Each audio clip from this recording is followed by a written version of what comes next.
Сәлеметсіз бе құрметті, біздің каналдың жазушылар мен пайдаланушылар.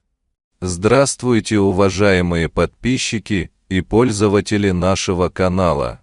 Сегодня хотелось вам продемонстрировать очень простое и быстро запоминающее бата, ведь может быть такая ситуация, что среди гостей вы окажетесь самым старшим по возрасту, и вас попросят дать бата этому дому и Дастархану. Получить бата благословения – это искреннее, доброе пожелание, можно сказать, гарантия удачи и успеха в жизни.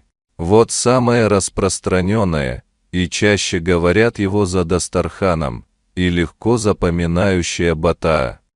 Асына, береке болсын басына. Дастархандарын мол болсын. Уайым қайғы жоқ болсын. Астарын адал болсын, бастарын аман болсын. Роббана атина фидуния хасанатан, вафил ахрати хасана, вакна азабаннар. Бирахматика рахмани рахим, альхамду лиляхи рабил галеймин.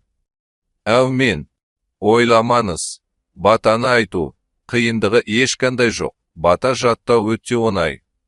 Тағда бір, өте жеңіл, жиі айтатын, оңай бата. Дастарханың тоқ болсын, уайым, қайғы жоқ болсын, жарды болсаң жасыма, бай болсаң тасыма, бақ, дәулет берсін басына, ғұмыр берсін жасына. Бәле, жала, жын, шайтан, жоламасын қасына, иманның байлығын берсін, құт берекенің бәрі келсін.